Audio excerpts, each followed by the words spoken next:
Well, welcome. I'm Leo Chiapas. I'm the chair of the Department of Anthropology, and I'd like to welcome you to our memorial for Frank Cancian. For those of you who are participating but not speaking, if you feel the urge to make a comment and want us to bring you on as a panelist later on, just let us know through the chat or through the question and answer, and we can facilitate that. I just want to say a couple of words before I introduce our first speaker. And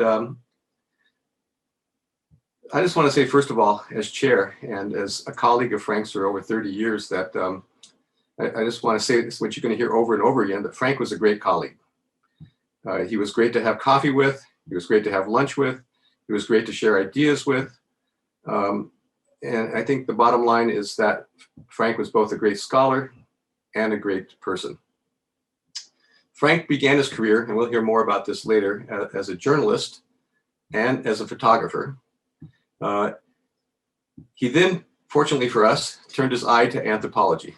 The ethnographer's eye became Frank's obsession, and he received his PhD from Harvard, and then he went to teach at Stanford and Cornell, and then back to Stanford, and then he joined our department here in 1976. I can literally say I've known Frank the entirety of my academic career. I met Frank on the first reception day for the graduate program in anthropology when I was admitted as a student to anthropology, and I met Francesca.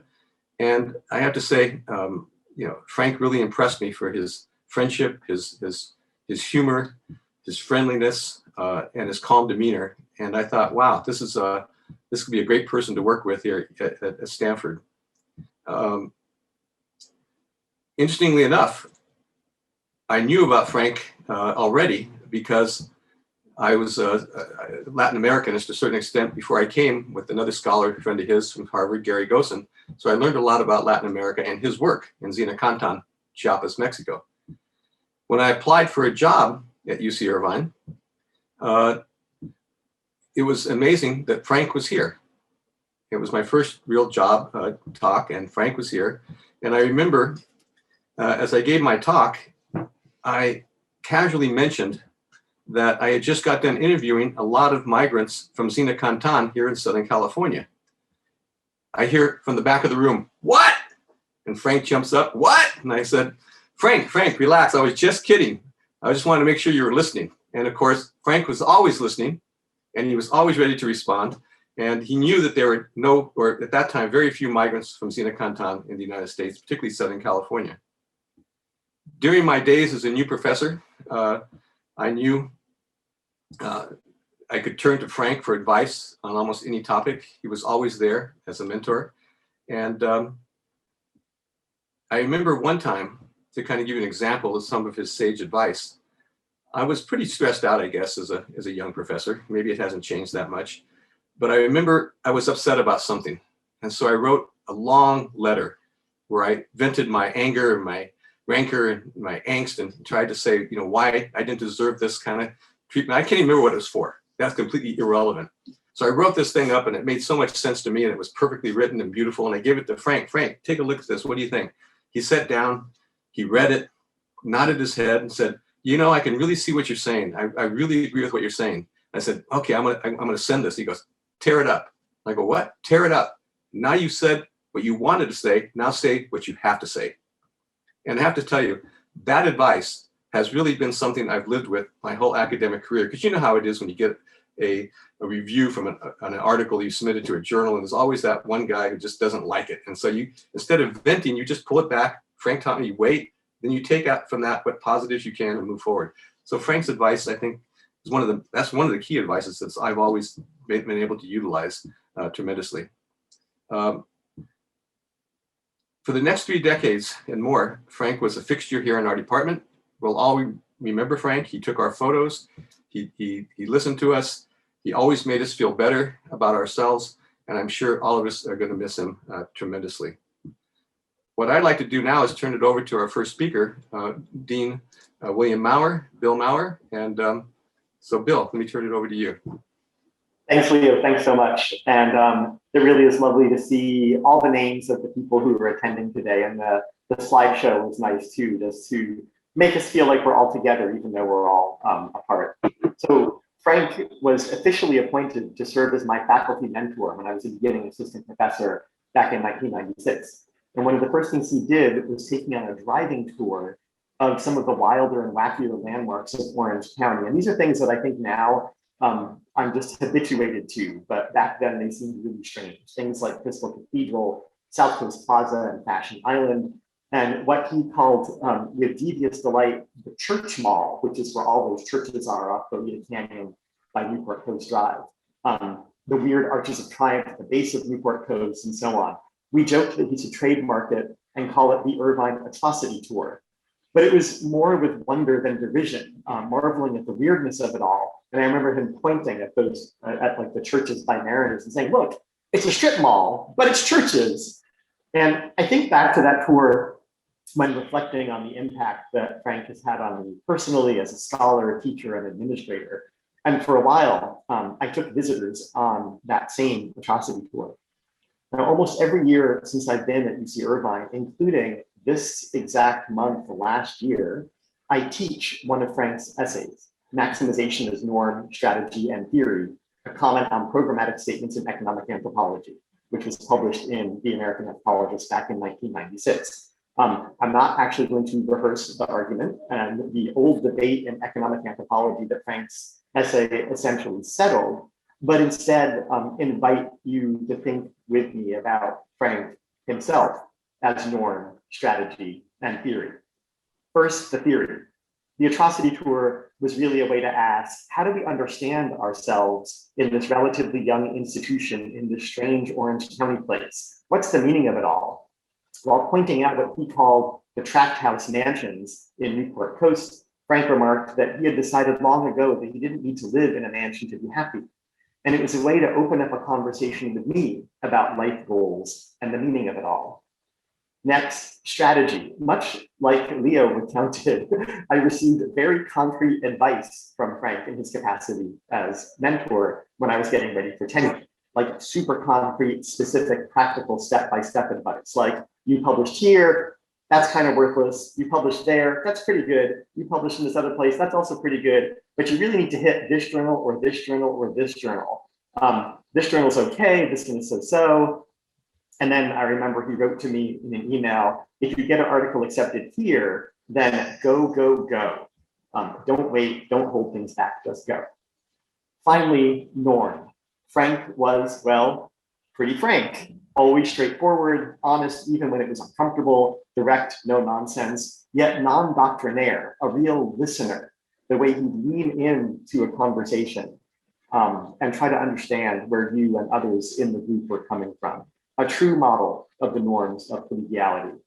He was a terrific mentor and guide, and we will all miss him.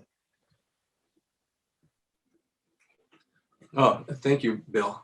Next, we're going to hear from Michele Scittoni and do a video, and he's here as well. So all the way from Italy.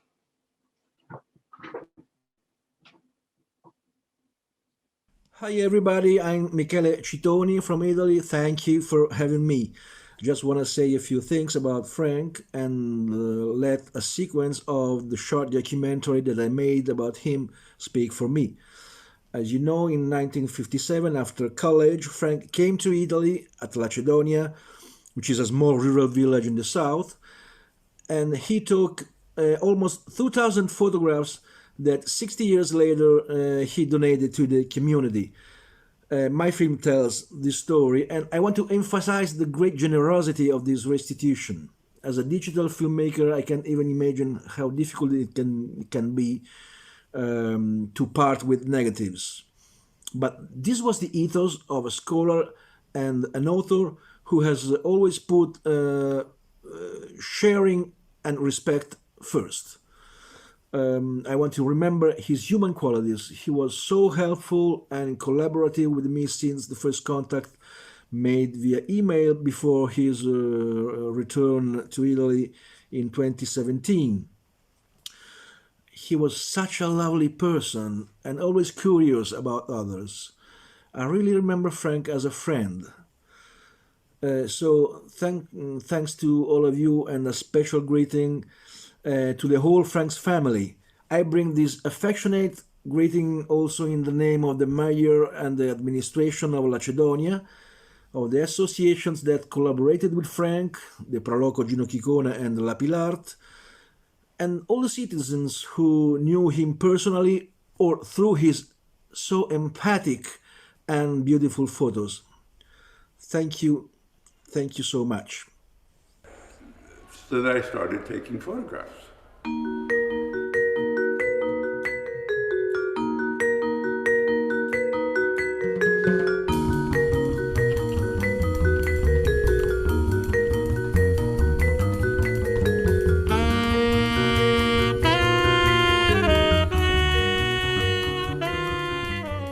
La masseria era Ser.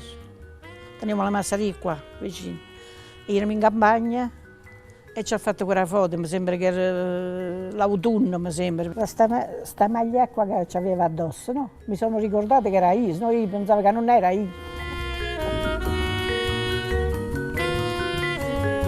My two best friends here were Filippo Caiuzzi and Nicola Quattrale, who was in a picture over here somewhere.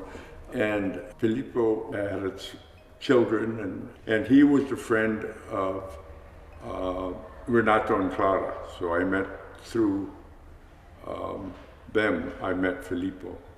And I followed his family and went to their farm and that kind of stuff. So I had a long relationship with him. And also Nicola Cortale.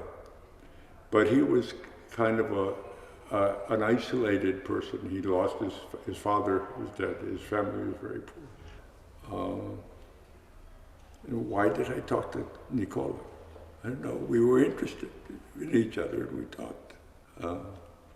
And I want to make sure there's a picture of him that I'd like you to put up here in the museum.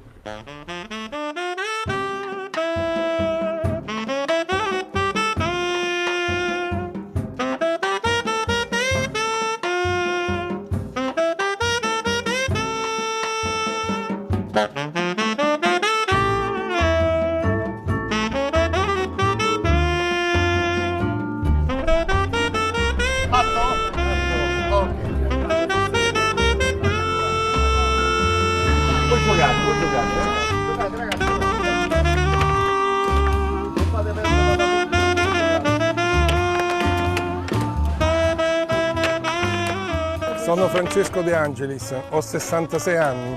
Dopo aver visto le foto del professor Cancian mi rendo conto che sono passati 60 anni. Mi chiamo Eugenio Saponiero, dopo 60 anni mi sono rivisto nelle foto di Cancian.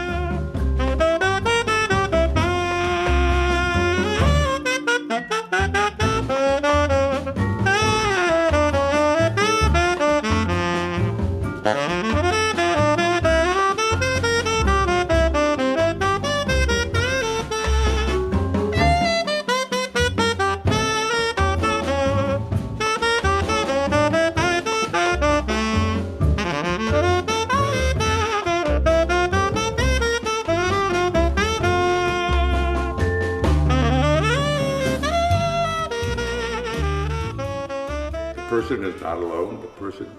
This is what that we have trouble with the economists to understand that people are individuals, which is insane.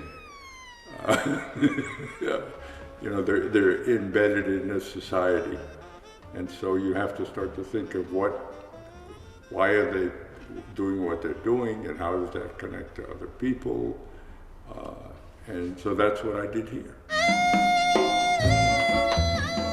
Mi chiamo Angela Megliola, avevo 12 anni quando mi hanno fotografata e qua anche i carabinieri, il maresciallo, tutti mi chiamavano la cinesina. My point of view is what's more interesting is the ordinary. If you can communicate the beauty of the ordinary to someone, showing what people are doing, how they're holding their hand. What are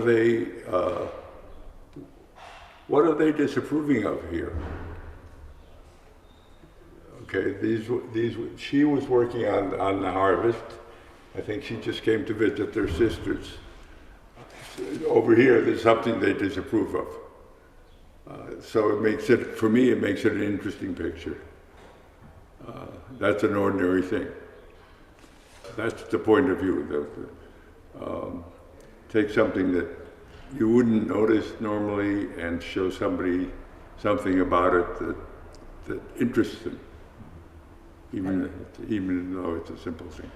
Everything has a meaning in life. Well, yeah, sometimes, if you can see it, and if you can make it seen, that's great.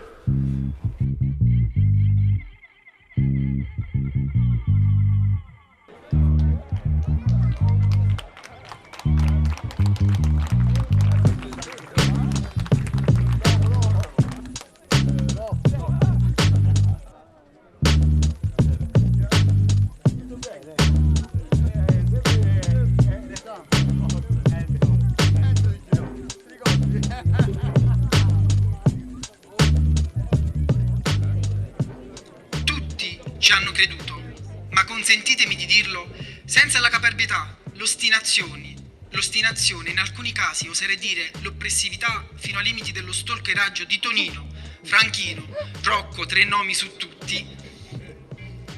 Oggi forse non saremmo qui. Il giovanissimo Cancian, arrivato a Lacedonia con la sua macchina fotografica, ha colto i momenti di vita quotidiana, trasmettendoci credenze, valori, idee di un tempo. Guardando le sue foto ci siamo chiesti chi eravamo, chi siamo e chi saremo. Il racconto tramandato dai nostri nonni o genitori può essere dimenticato nel tempo. Le foto, le immagini, no. Quei momenti, grazie alle tue foto, oggi sono diventate storie.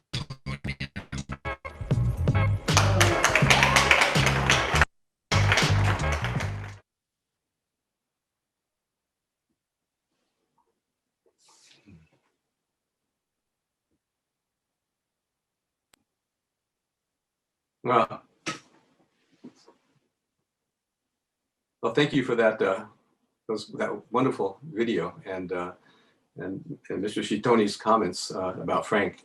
As you can all see, Frank had the ethnographer's eye for a long time before he became an anthropologist. And you can also see Frank was one of those ethnographers that most of us wish we could go to the field with and experience his experiences with him and really both learn and enjoy what it means to engage with people the way Frank did. Let me turn to Tom Bolstorff, who's now going to talk. Thank you, Leo. I will keep my comments very short because there are so many of us here today and people who would like to speak about Frank. So I'll keep my comments very, very short. But Frank was an incredible presence in the department from the very first time that I met him, and I knew Frank for almost 20 years.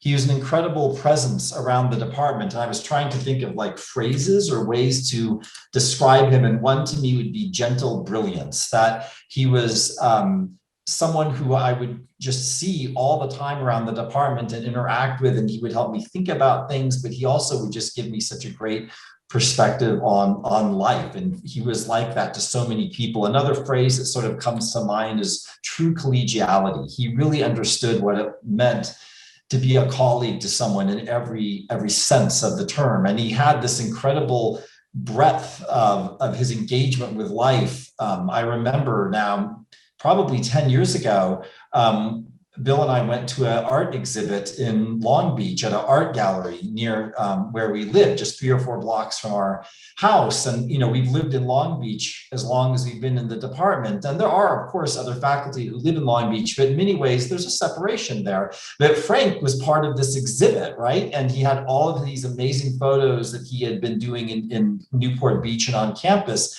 in this art gallery in Long Beach, full of all these Long Beach artists, some of whom we knew, some of whom we didn't. And here he was sort of engaging with everyone and talking about his art. And it was just this amazing experience for me to sort of show him off, in a sense, but to see him there in Long Beach, just a couple blocks from my house, and see people just seeing so much from his later photography. This was an exhibit of his later photography, more recent photography, and that has always stuck with me as Frank is someone who moved through the world with such generosity and curiosity and kindness, and he will be so much missed.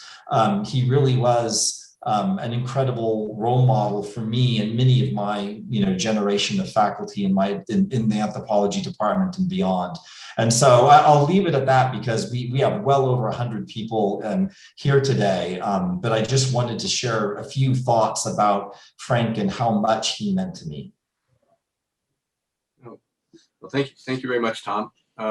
Mike Burton would like to say a few words. Hi, I have first met Frank in fall of 1964 when I arrived at Stanford as a new graduate student. Frank was a brand new assistant professor. So I've known him for a long time.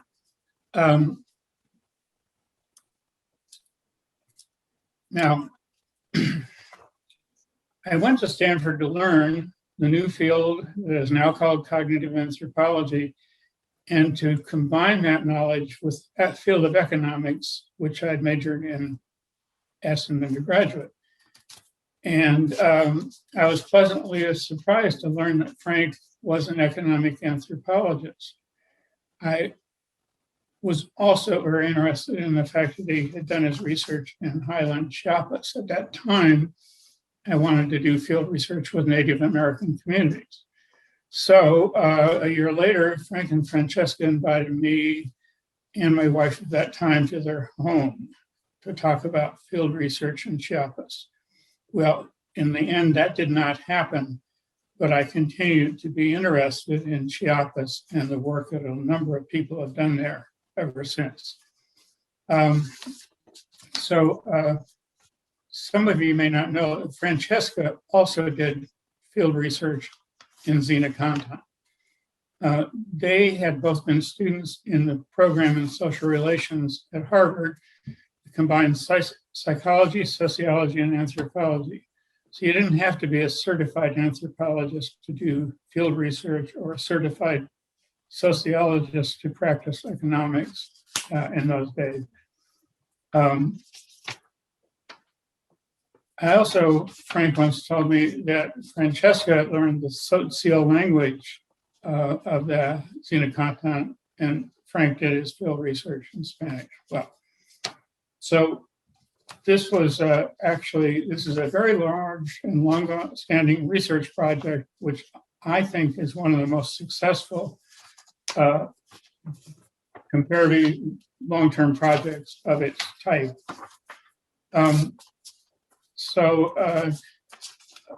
we're dealing with interdisciplinarity, and when Frank and Francesca arrived here, this was an interdisciplinary school, and they joined our interdisciplinary program in social relations, and we changed its name almost right away to, it was a program in anthropology. We changed its name to social relations.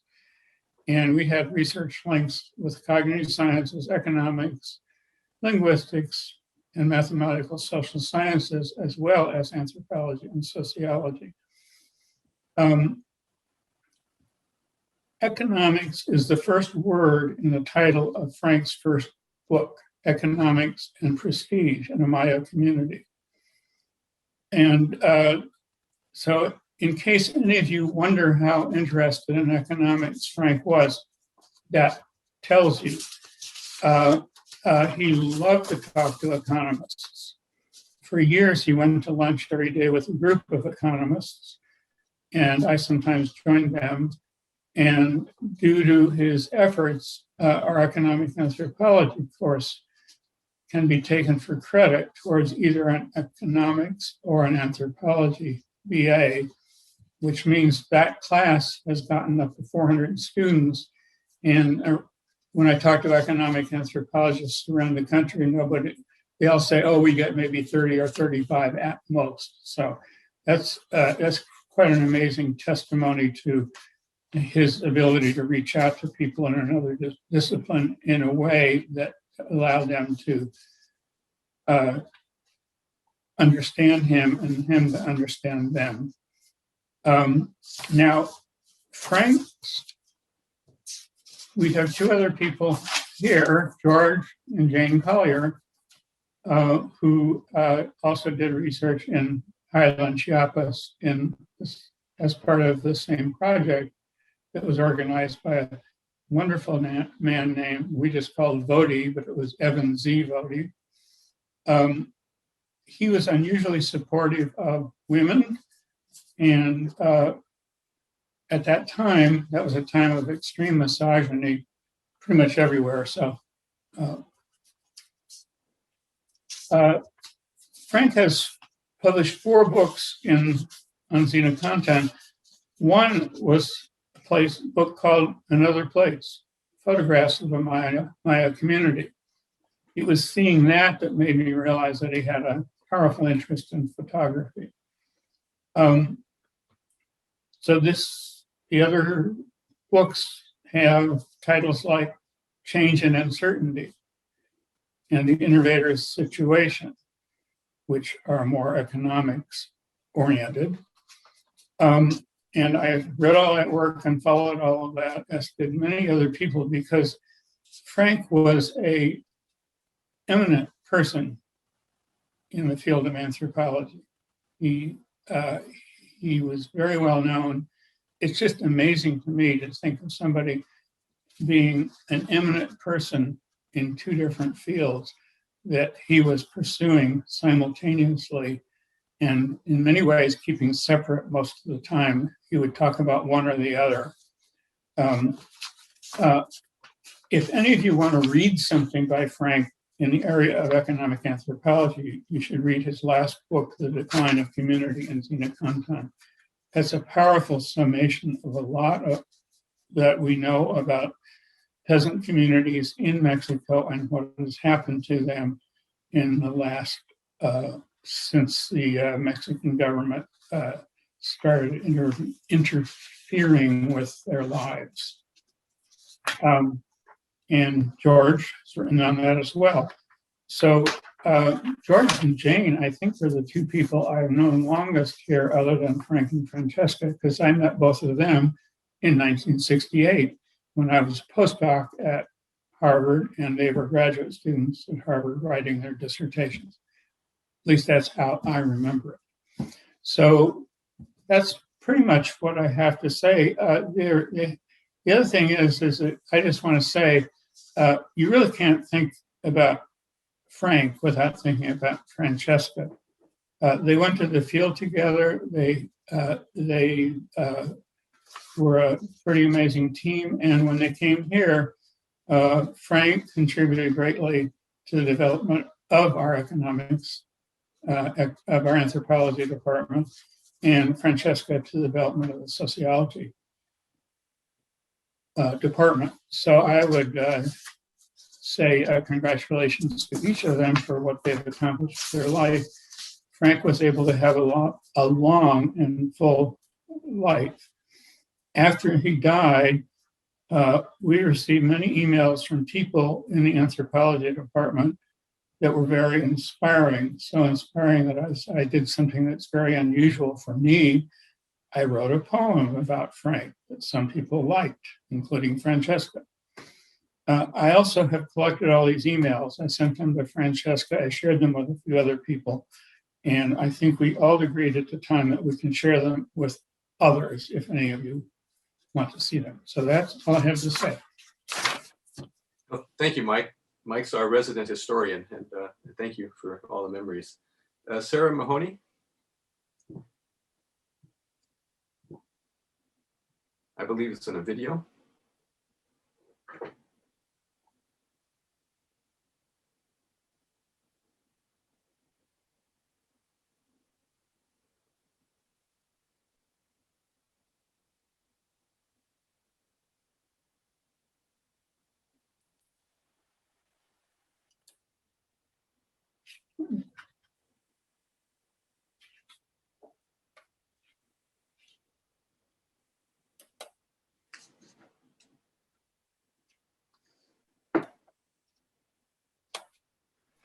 Sorry, I'm having problems with the video.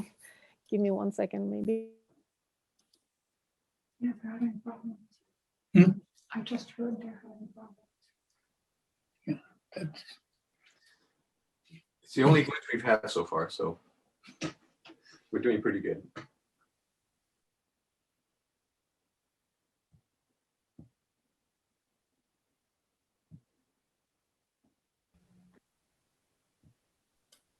Hi everyone, I'm Sarah. Thanks to the UCI Anthrop department for asking me to say a few words about Frank as photographer and as someone who spent the final few years with him. So I completed my BA in anthropology at UCI, and currently I'm a graduate student at the University of Oslo in Norway, completing my master's in social anthropology.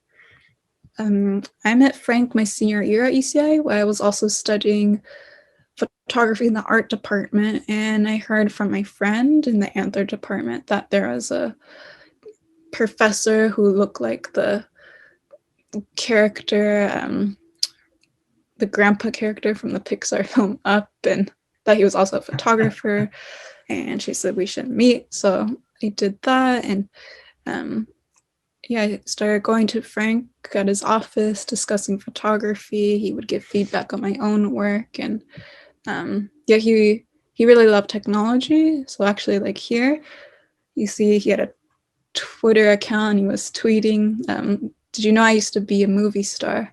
And so, yeah, he was also joking that he looked like the grandpa from the film Up. Yeah, Frank had a really great sense of humor, and I really enjoyed spending time with him. So from 2018 through 2020, he experienced several strokes, and each time he had physical and cognitive setbacks. But that didn't deter him from continuing photography and learning.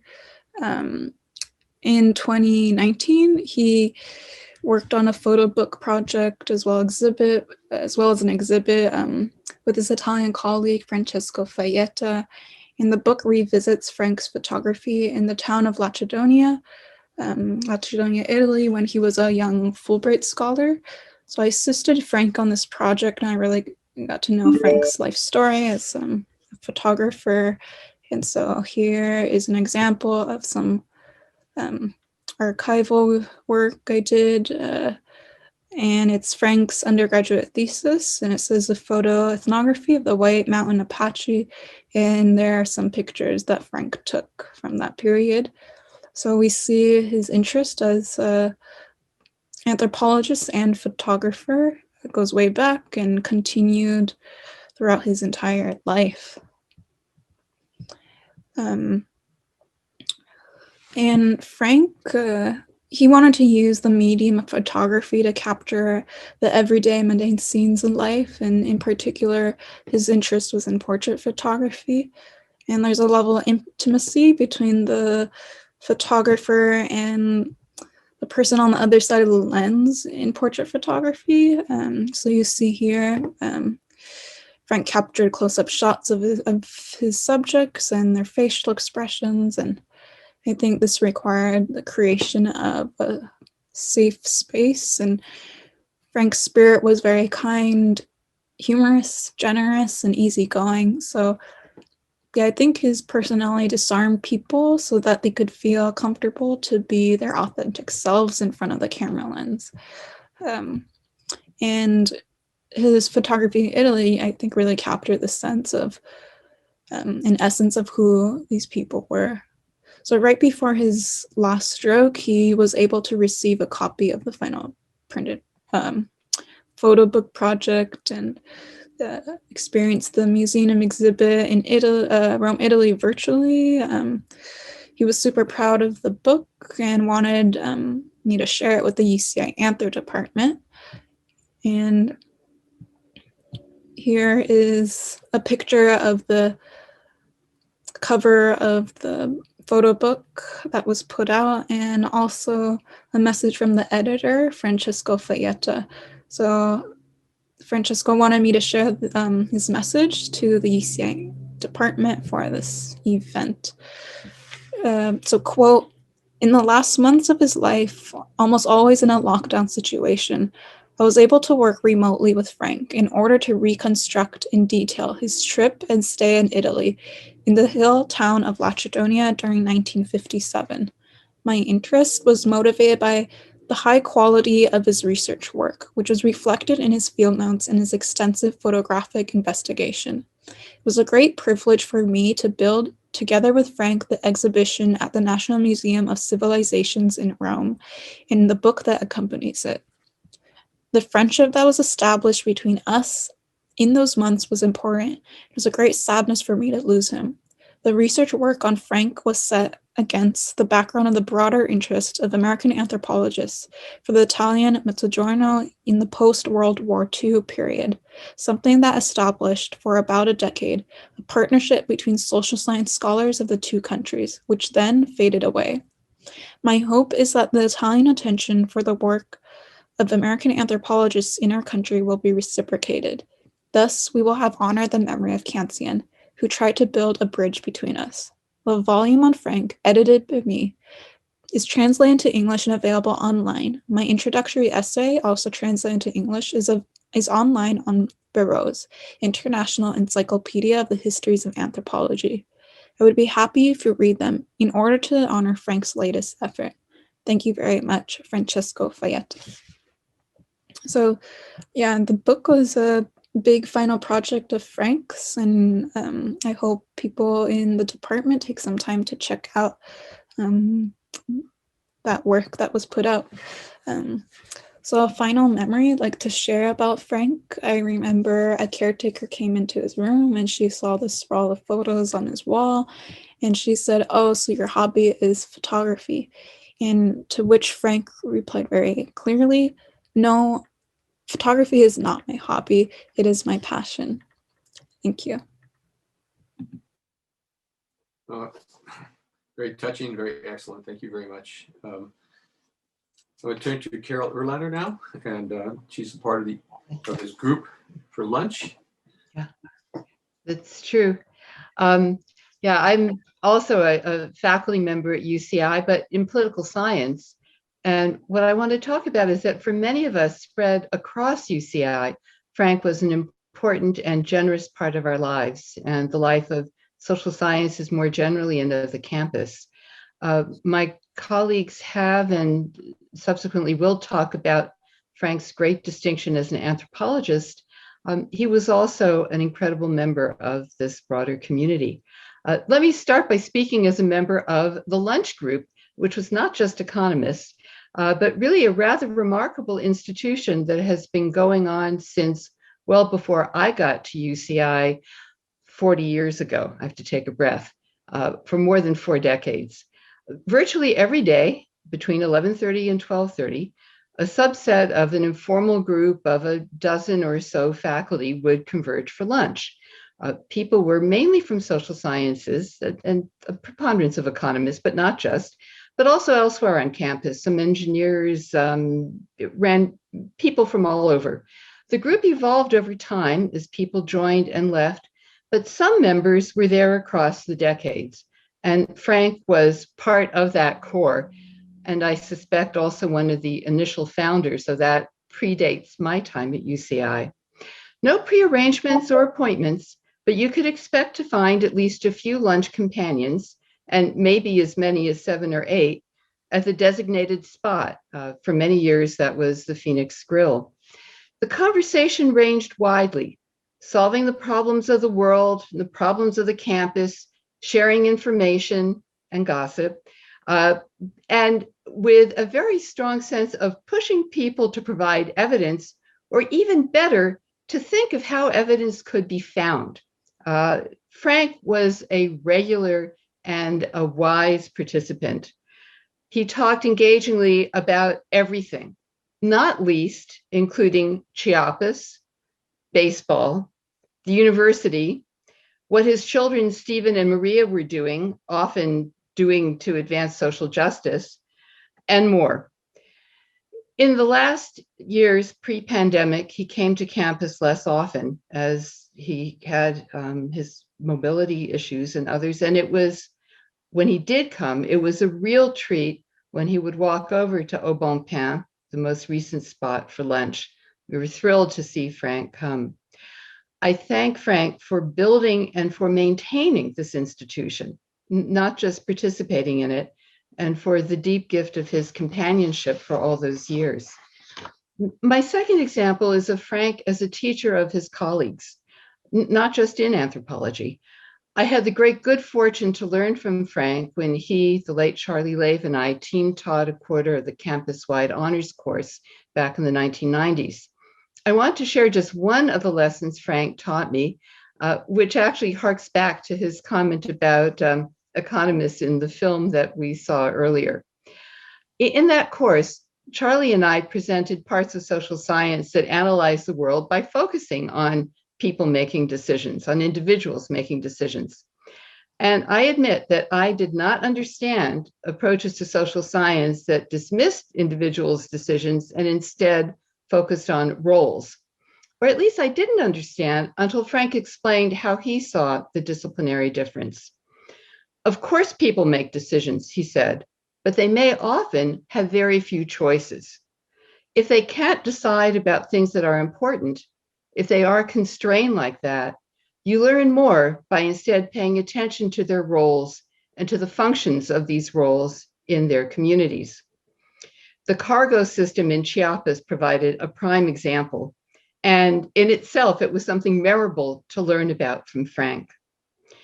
The third thing I want to mention is that Frank was one half, with Francesca, the other half, of an inspiring model of how to be an academic couple, with mutual support and overlapping interests, but distinct projects and circles. Francesca, thank you very much for that. They also showed us how to have fun, among other things, hosting wonderful parties, and thank you for that too. Finally, in reflecting on what to say today, I realized how very many of my Irvine memories involve Frank, as I'm sure is true for so many. So I want to end with the two images that thinking of Frank often conjures for me. Frank in his ubiquitous short pants, even in cold weather, except I understand when Regents Point enforced alternative attire for the dining room. And most important, Frank with his ever-present smile. Thank you, Frank. I miss you. Thank you. Thank you, Carol. Jan Bruckner, feel free. Hi, I'm Jan Bruckner from Economics Department. I was a member, or am a member, of the lunch group that Carol was referring to. But the main way I got to know Frank was through photography, because I'm also a photographer. When I got to Irvine in 2005, Frank brought me to his monthly photo group called the Photo Exchange. And I've been going ever since, and often in Frank's company. Sometimes I would give him a ride. So you've seen some examples of Frank's photography in the videos that have been shown. And this work, particularly the work from Italy and also the earlier book about Chiapas, I think shows Frank's warmth and his love of people. Some of the pictures in the Italy book, I think, are just among the best photographs I've seen. The one of the men clustering together and smiling, you may remember that one that was shown a minute ago. They're really remarkable pictures, and I think that they show something about the man who took them. And the same sort of warmth comes out in the book about Chiapas that I've looked at a long time ago. I haven't seen that book in a while. But Frank also had a quirky side as a photographer. He wasn't always producing these sort of epic, wonderful images of people in faraway places. He for a long time, he took pictures of beach volleyball players in Laguna Beach. So he has a long, long series of people doing impossible things in the sand, trying to get to the volleyball. Really a remarkable series. He also has this series of photographs taken of people waiting for things to happen, waiting in doctors' offices, waiting in train stations or airports. So that's another remarkable thing too. And it shows his versatility as a photographer. I valued Frank's opinion a lot about photography. And on the occasions, and there weren't all that many, when he said, "Oh, I really liked your photograph from the photo exchange," I thought, that's great. That means a lot to me. So another thing that Frank did for me was he taught me how to mat photos. You know, when you mat a photo, what you're doing is you're cutting a hole in a mat board. And so the photo is behind the hole, and then you put it in a frame. So Frank patiently taught me how to mat photos one afternoon, and I'm really grateful for that. I'll never forget that, actually. So anyway, I'm going to miss Frank a lot. I'm going to miss his reserved demeanor. Frank was somebody who never really made a judgment about anything, which I liked. He held his words. He was not judgmental, and sort of reserved in saying things in a way that I greatly respected. So I'm going to miss him a lot. And believe me, there are 25 people in the photo group who will miss him a lot as well, just every bit as much as his anthropology colleagues will miss him. So he lived in a different world there and had the same sort of strong links that he had to all of you. So anyway, I just want to say that it was a pleasure for me to talk here, and I'm grateful for the opportunity. Thank you. Thank you, Jan. Next, we have George and Jane Collier, who've known Frank a long time, and Francesca, who are here to say a few words.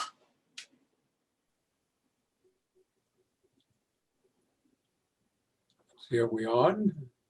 Yes, we can hear you. Okay, so I'm George Collier, this is Jane. Both of us have known the Cancians since our undergraduate days, and when we were undergraduates and they were beginning graduate students in the Department of Social Relations, we all participated in that Harvard project that you've heard about many times this afternoon, which studied the community of Zinacantan, Highland Maya, in southeastern Chiapas. And, Frank, when he began work in Zinacantan, studying the cargo system, it was a time when people were spending up to 10 years of their savings from family farming, hoarding up their meager savings and using that to take up a position in the ritual hierarchy of the cargo system, which included care of the saints in the community, but also included the public roles of the people who ran the courts and the town hall. 10 years of savings, imagine that, plunk that all down, and probably you'd have to borrow 10% more because you'd never have enough money to be able to bear all those costs. And at the end of your year of service, you would end up in debt and with a long row ahead of you of hard work trying to build up your reserves and to move to the future. And, in this work that Frank did on the cargo system, he realized that there were people who were successful at it and there were people who were not. And he was very attuned to the importance of studying communities and their stratification of the do-wellers and the do-poorly, and trying to understand them in relationship to one another in the circumstances that they faced in life. And so Frank's work tracked that process from the 1960s up through the 1970s and into the 1980s, and finally into the period where things began to change so much in Chiapas that you could no longer talk about the significance of community without realizing there was a tremendous amount of conflict, and that the things you could take for granted before were beginning to break apart. At first, after his initial study of the cargo system in Zinacantan, he tracked the ongoing farming of many of these families as they expanded into the lowlands in the Grijalva Valley in southeastern Mexico. They were moving into land that they didn't own, but they had to lease from landowners who did a kind of a sharecropping arrangement. And some of the Zinacantecos would go really big time into trying to do things, because being able to orchestrate people was part of the game of how you establish yourself as a successful member of the community. They would hire other people as laborers to work for them, and they would go contract for what appeared to be ever increasing contracts, acreage of land to farm each year, and to expand their work in every way possible. And that meant beginning to experiment with the use of chemical fertilizers and weed sprays, and the hybrid seeds that became available, whether they worked or not. There are a lot of things going. Potentially, a lot of people could gain a good deal from what they were doing, but you could always fail, and a lot of people did fail. And so Frank studied the way in which people kind of juggled these possibilities in their minds and decided to do what they were going to do. Some of them were very expansive and very daring. Others were much more conservative and cautious in their work. And Frank was very interested in what makes the difference between the people who are willing to innovate and do bold things, and how you differentiate them from the others. And Frank did a lot of really interesting, very systematic research on these people from a particular pair of hamlets in the highlands of Chiapas who were doing all these things in the lowland. And this was partly where my work overlapped with Frank's, because both of us had censuses of the communities we were studying, and we compared notes and sort of systematically going through those censuses and finding out from year to year and from decade to decade exactly what was happening to things, so that you could see how things were beginning to unfold through time. And so Frank had come to the conclusion that the innovators, the people who were willing to take the most risks in that period of expansion in the 1970s, were the upper middle class of Zinacantan. And of course, he was able to relate this to more general theory about risk-taking and innovation in other economic arenas. So it's kind of building the link between the Zinacantecos as corn farmers making all these critical decisions and the rest of the world. And now, as I say, some people succeeded and some people failed, and things began to change, not only in the local and regional level, but on a national level. Some of the things that were supports for peasant corn farming got politicized and disappeared.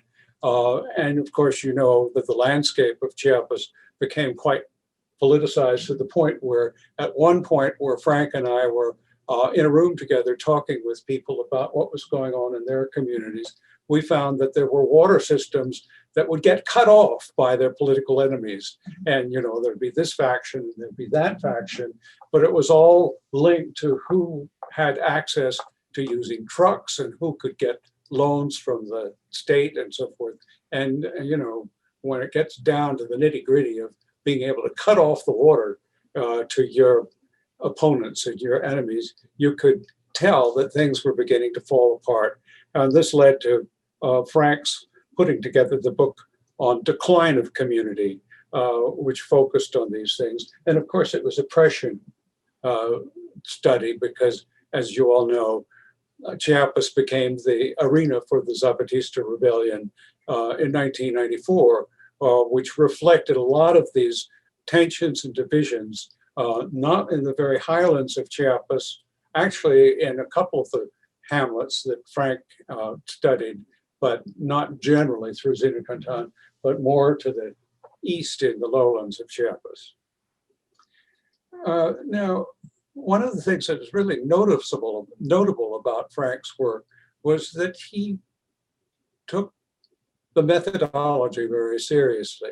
If you were going to study something, you needed to kind of understand what was the unit of analysis that you're looking at.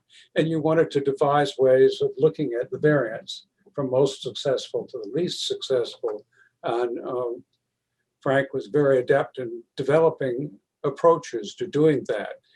He used the rank ordering of, he'd get people to rank order their neighbors in terms of success and failure, wealth and prestige and so forth.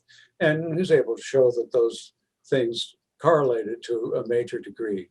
You know, it was back at a time when in your department, people were dealing with mathematical issues in anthropology, and a lot of them had taken Mosteller's course in statistics back when we were all in Department of Social Relations. You know, Kim Romney went back to that period, Dwayne Metzger and so forth. And, but, you know, Frank managed to take these techniques and to use them systematically to study really significant real problems in real people's lives. That wasn't always the case in the application of methods that we saw during that period. But anyway, it was a very interesting person to share research experiences with, lots of sharing of commentary and so forth, and advice to one another about analysis. We also learned how to drink, because in Zinacantan, if you're going to borrow money from somebody, you have to go to them with a bottle of cane liquor and offer it to them as an offering to try to persuade them to accept your request for a loan. And if the request was accepted, it meant that that bottle of liquor had to be drunk on the spot. And we were participants in many situations where we had to share in the drink of those bottles. It was also true at things like weddings. There was a notable wedding in the community of Navanchuk that Francesca and Frank and we all went to. We ended up very drunk because that was the way you participated in this set of relationships. And well, Jane remembers dancing drunkenly with an elder woman at that party. I'm going to let Jane speak a little bit because she has some things to say. That was the only time I got drunk in my life. And I remember Frank driving us home in the Land Rover as we threw chicken bones out the side as we sang all the way home. But that was, well, I'm not sure if that was the time, but we spent a year, the academic year of 1966 and 67, living at the Harvard Ranch with the Cancians. And at that time, we each had children who ranged from the eldest of Maria Cancian at the age of 4 to our Lucy at the age of 1. And it was lovely sort of sharing parenting and sharing kids. And I also remember that ranch year for the incredible generosity of Frank and Francesca, who really shared their research and our resources. We had a sort of wonderful sharing relationship. And Frank in particular was very helpful to me at that time because I was researching Zinacanteco law, and he went out of his way to use his contacts with senior men in the community to persuade these important men, often past judges, to submit to being interviewed by me, a young woman, which was really very, very kind of him. In short, he made my research possible, and for that I will be forever grateful. I want to say one more thing about Frank's role in the Harvard Chiapas project, and that is he became the project's photographer. Yeah. Many indigenous people did not want their photos taken. Yeah. And if you took their pictures, they'd get angry and they might smash the camera or hit you in the face or whatever.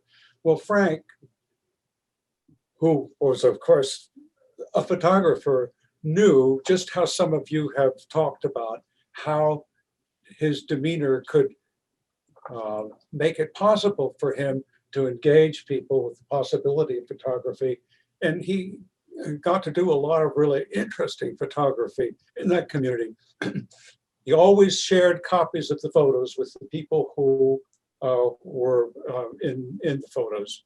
And so that was working so successfully that all the rest of us decided we were not going to take photos. And Jane and I have very few actual fieldwork photos in our repertory. And I think that's true of many of the others who worked in Zinacantan. But it's reflected, of course, in the photography that Frank published in the book Another Place, which is about ordinary Zinacantecos, but taken in ordinary circumstances and kind of trying to understand their basic humanity and their circumstances, those that they share with the rest of us in the world. So he's a very generous, wonderful person with multiple facets, and we very much appreciate them. And we also want to say, I don't know if Maria is online. I know Stephen is online, but we remember you guys well from times that we spent together at the field headquarters in San Cristobal. So Great thanks to see for you. the chance to talk. Hi, Steve. Hi, George and Jane. I'm surprised you didn't talk about poker. Talk about what? Poker? Poker. Poker at the ranch? All those. Well, Francesca was a pretty wild poker player too, a very savvy one. And but Frank was amongst them, and I have to say, Frank and I won some pretty big pots against some of the people who thought they knew better. Anyway, I'll stop here and let others go on. Well, thank you very much. That was definitely wonderful to hear all that information. Kind of makes me want to have a drink of wine, but other than that, I think we have a short video with some music from Zinacantan.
Thank you very much. That sounded great. I'm sure for George and Jane, they're going to go out and get a bottle of cane alcohol now to reminisce on Say music. So about that.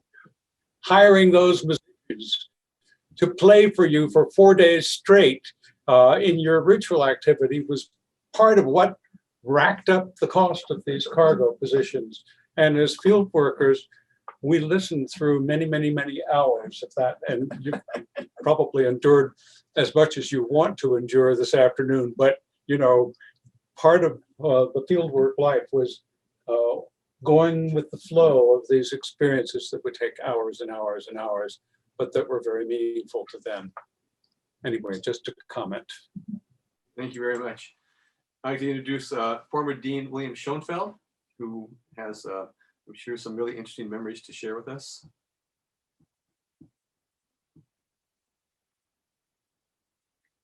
No, wait, unmute.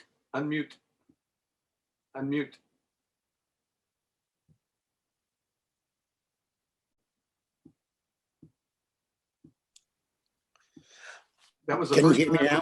that was the first time Willie spoke, but I couldn't hear him. Yes, well, that's good. I'd like to begin by thanking Francesca and the family for allowing those of us who were Frank's colleagues and friends to share with them these intimate moments in which we try to deal with our loss of this wonderful person. So thank you for allowing us to do this. Frank was hired with Francesca in 1976 by then Dean Christian Werner. During the more than 40-year period that Frank was at Irvine, I never met anyone who did not like Frank Cancian. And he is the only colleague about whom I can say that. This is a sign surely of how extraordinary he was. For let us not remember, Frank lived in the heart of a university where negative critiques of colleagues are so ubiquitous that they pass for compliments. What is it about Frank that led everyone to like and treasure him? I think there were 4 basic characteristics that I'd like to briefly touch on. First, Frank Cancian was a good and careful listener. While most of our colleagues seem anxious to tell us what they think and what they know, Frank worked very hard to ask others what they thought, to listen to what they had to say, and then, and only then, if the person wanted feedback, to provide useful insights. Second, he was a highly accomplished scholar whose work in economic anthropology was sufficiently widely read and respected that he had been a tenured faculty member at both Cornell and Stanford before coming to UCI. But Frank never, ever talked about his accomplishments or his achievements. He was rather self-effacing, even if his gentle intelligence and insight shone through to all who knew him. He never tooted his own horn. Third, he was a profound, genuine, and deep egalitarian who deeply believed in the value of each and every human being, regardless of their stature, regardless of their position. In turn, he treated all colleagues, both those who were more senior than he and those who were more junior. He treated staff, he treated students, faculty, and graduate. He treated everyone with the same degree of high respect. Frank Cancian never belittled anyone. Frank Cancian never challenged anyone's dignity. Indicative of his way of thinking was that when discussing campus or school issues, I did not hear him ever argue that we should do something because that was the way it had been done at Harvard or at Cornell or at Stanford. But on more than one occasion, I did hear him suggest that we should deal with a particular problem by following the example of, quote, Mexican peasants. Fourth, Frank was a true data-based scholar. Whatever the issue he wanted to study, it would actually happen under what conditions. He did not attack issues with any preconceived established theoretical construct, but rather on the basis of real-world occurrences. Perhaps nothing indicates better Frank's data-based quality than the way in which he worked to stop smoking. Frank used to smoke. Now, there are a whole host of ways in which people stop smoking. I never before encountered anyone that each time that they had a relapse and started smoking, they carried around a small notebook. And each time Frank took a cigarette, he noted it. He counted it and he counted the context. He studied it empirically as a way of changing that behavior later on. Now, personally, I'm especially indebted to Frank for all the help he gave me during the period of time that I was fortunate to serve as Dean of the School of Social Sciences. He, along with Christian Werner, were constantly available to tell me what I was doing wrong and how I could do things better. Deans, I should point out, are in general surrounded by sycophants and an occasional adversary.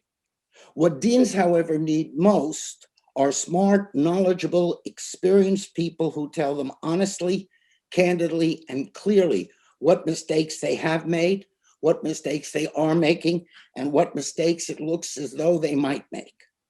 Frank was unstinting in providing feedback, which in all candor, I did not always want to hear, but which I always needed to hear. For that, I am deeply grateful, as I am for all that he did for the School of Social Sciences. Frank was the ideal colleague. He was a consummately decent, caring human being. For me, he was also a dear and treasured friend.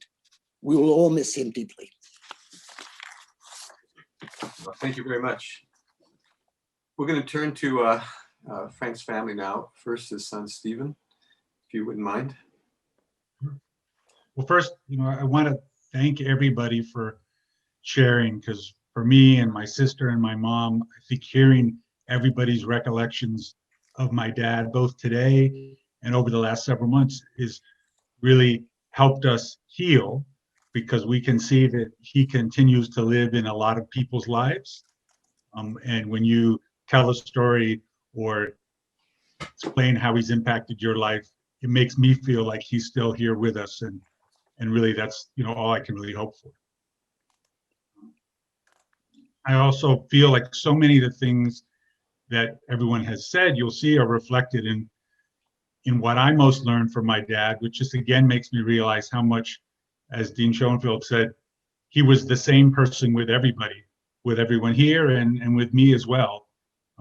And that's really fundamentally, I think, the basis of all of his success, both personally and professionally. So, the night he died, I have to say, I went to sleep in shock. I never had lived in a world without Dad, right? And I'm really lucky I get to be 56 and be able to say that, that I shouldn't take that for granted. When I woke up, I actually woke up with a really big smile on my face.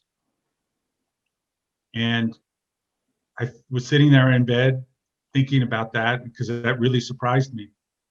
And I realized it was because I really still felt safe and I felt secure.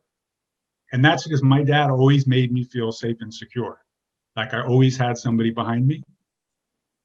And he always put me in an innovator situation. A position where I knew I could do what I dreamt of, what other people told me wasn't possible. And literally or figuratively, I'd always have someone behind me. And I think that, that's the greatest gift I think a parent can give a child.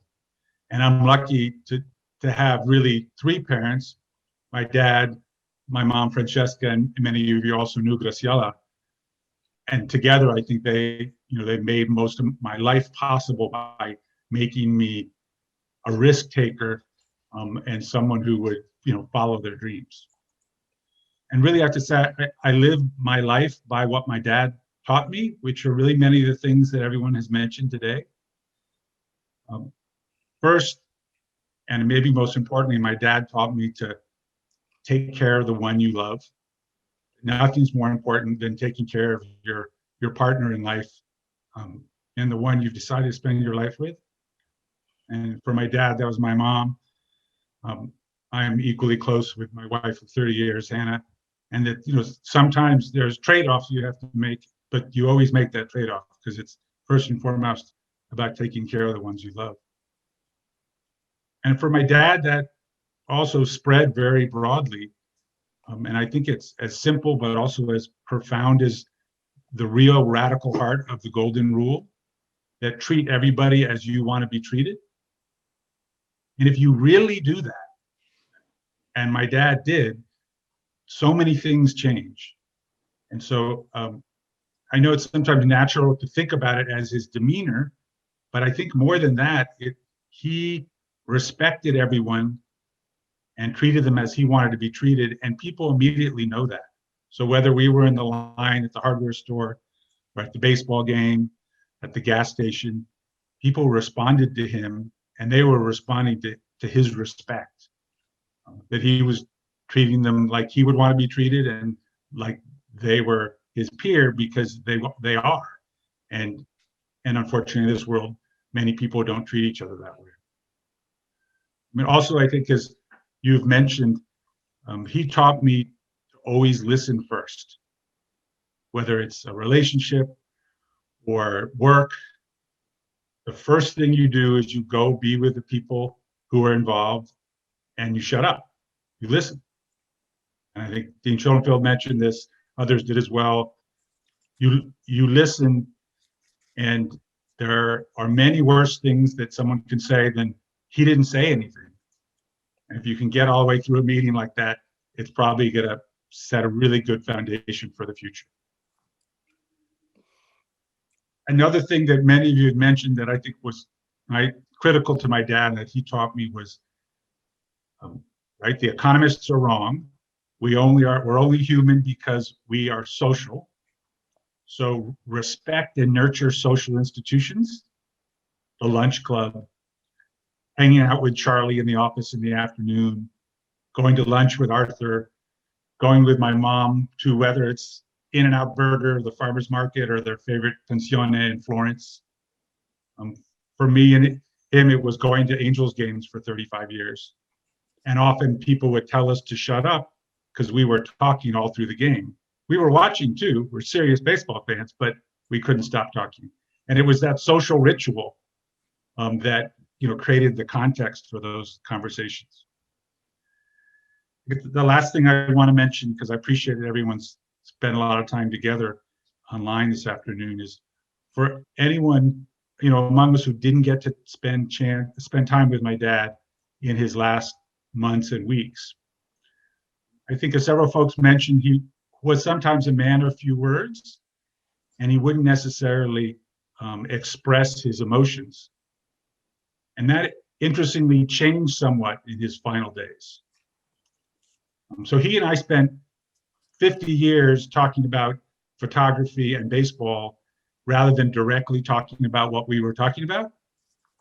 And in one of our very last discussions, I think it was maybe our last real talk as he lost his ability to speak, he said, hey, let's not spend this whole call talking about f-stops, which he never would have said. And over those weeks, there were times when he just expressed his love and his pride. And I'll never forget, maybe the last fully conscious thing I saw him do was he couldn't really talk anymore. He couldn't do all the other things we take for granted.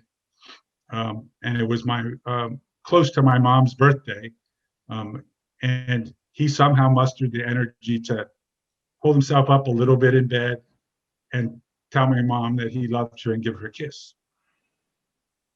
And that goes back to the first lesson. That's the first, that's the most important thing to do. And so if you didn't get a chance to see him in his last months, just know that he would have wanted to give you, a frank hug and maybe say overtly the things he communicated indirectly through his life, to tell you how much he loved you, how much he appreciated your work, how much he cared. He maybe always didn't say that, but he really deeply did. And so, carry with you that last Frank hug, even if you didn't get a chance to get it. Well, thank you very much. Francesca.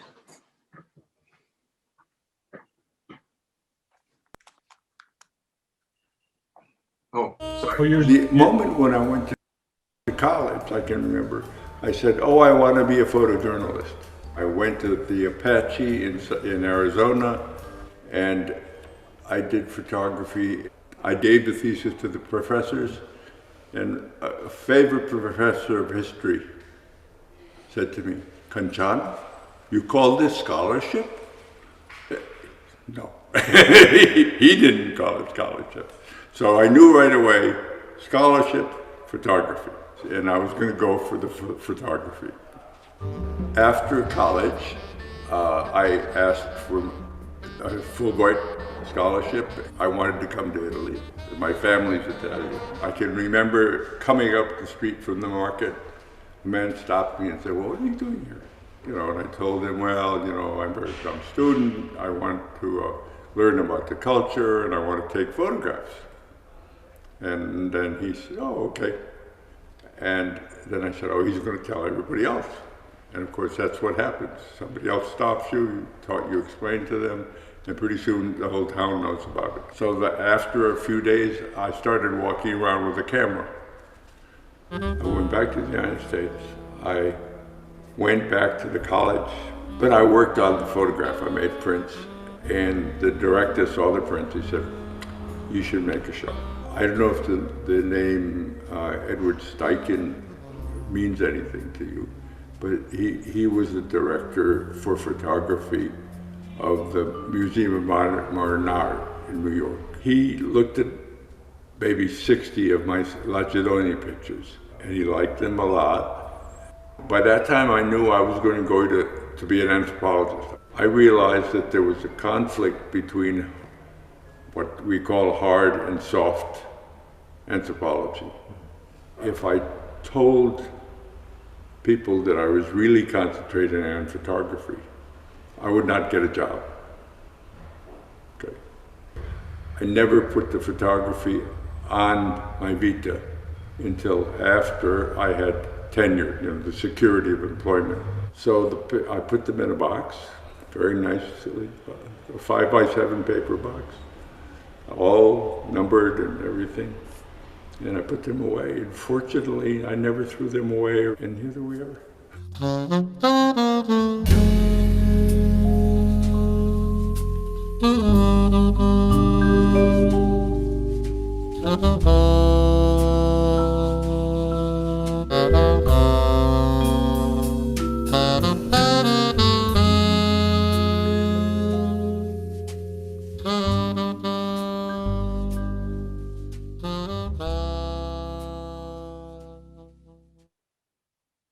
Wow, very touching. Okay, Francesca, sorry. Now it's your turn. If you can unmute your mic, that would be great.